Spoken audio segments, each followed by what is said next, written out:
Guys, welcome back. आज हम लोग स्ट्रेस के इल इफेक्ट्स के बारे में डिस्कस करेंगे।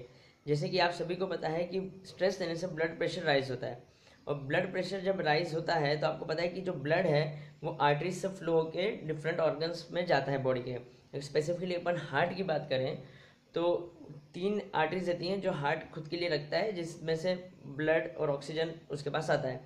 तब होता कैसे है कि जैसे ब्लड प्रेशर बढ़ता है तो ब्लड प्रेशर बढ़ने से वो आर्टरीज के वॉल को धक्का देता है। अपनी आर्टरीज की वॉल या डिफरेंट बॉडी के सारे पैरामीटर्स कुछ पर्टिकुलर स्पेसिफाइड है कि उससे ज़्यादा नहीं और उससे कम भी नहीं होने चाहिए। पर जब ब्लड प्रेशर अपना बढ़ता है तो वो आर्टरीज के जो अंदर की चिकनी लेयर होती है, लाइन होती है, उसको वो धक्का देता है, उसको रप्चर करता है। फॉर एग्जाम्पल सपोज कोई प्लेन दीवार है, कोई भी प्लेन सरफेस है, उस पर अगर मैं 1 2 बार 3 बार मुक्के से मारूँ या उसको हिट करूँ तो उसको कोई फ़र्क नहीं पड़ेगा। पर अगर कंटिन्यूसली, जिसको क्रोनिकली बोलते हैं, कंटिन्यूसली डेली अगर मैं उसको धक्का मारूँ, प्रेशर मारूँ, तो होगा क्या, वो लेयर रैप्चर हो जाएगी, क्रैक आ जाएगा उस पर। तो दीवार पे जैसे कि क्रैक आता है तो अपन उसकी रिपेयरिंग के लिए उस पर सीमेंट लगा देते हैं या प्लास्टर कर देते हैं तो क्लियर हो जाती है। उसी तरह आपकी बॉडी भी क्या करती है, हीलिंग के लिए उस रैप्चर के ऊपर कोलेस्ट्रॉल लगा देती है। कोलेस्ट्रॉल जाके उस पर जमने लगता है।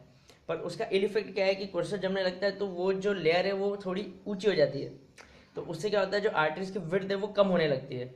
और आप स्ट्रेस तो कंटिन्यूस ले ही रहे हो तो ये प्रोसेस कंटिन्यू होती रहती है। वो कोलेस्ट्रॉल हेल्प करने के लिए उसको भरेगा और वो आर्टरीज की लेयर बड़ी होती जाएगी और वो विड्थ कम होती जाएगी। इसी को हम क्लॉट बोलते हैं। तो होगा कैसे, ये एक नोट की गड्डी की तरह होता है कि उस पर रबर लगा हुआ है और आप नोट घुसाते जा रहे हो, एक दिन रबर फट जाएगा। तो वो ये जो क्लॉट है वो ऊपर एक पतली लेयर से कवर्ड रहता है, जिसको अपन कुछ मेडिकली एंडोथेलियम लेयर बोलते हैं। तो वो एक लिमिट में आके फट जाएगी, फटने से वो ब्लॉकेज कंप्लीट हो जाएगा एंड आफ्टर ऑल वो ब्लड सप्लाई और ऑक्सीजन सप्लाई हार्ट को कम होगा तो वो हार्ट अटैक में कन्वर्ट हो जाता है।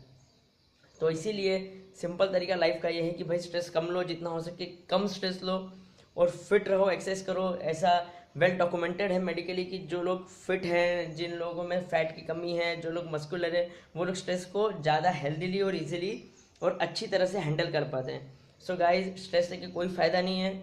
लाइफ में जो होना है वो होगा, अपना बेस्ट दो and be happy, tension free रहो, everything will work well and fine.